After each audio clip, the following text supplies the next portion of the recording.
it comes to IBS, there are different classifications. So there's IBS-C, and the C stands for constipation, meaning constipation is the predominant symptom. There's IBS-D, the D standing for diarrhea, so diarrhea the predominant symptom.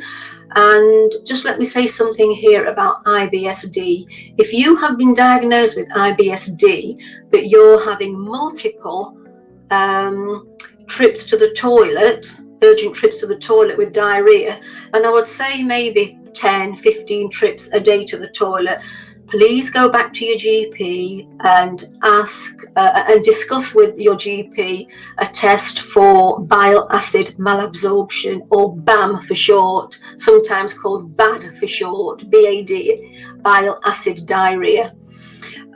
Because you may have developed this condition, especially if you've had your gallbladder removed, and there is very effective medication for slowing down that rapid transit in your bowels. So that's IBS-D.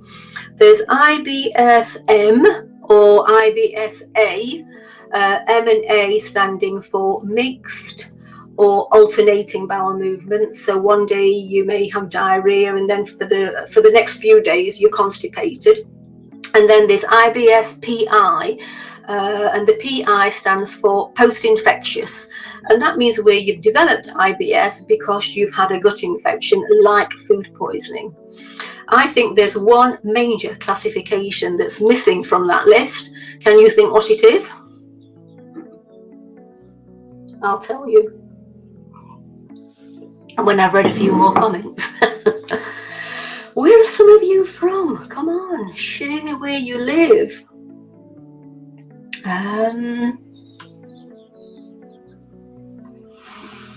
Right, what was I saying? Oh yes, the other classification of IBS.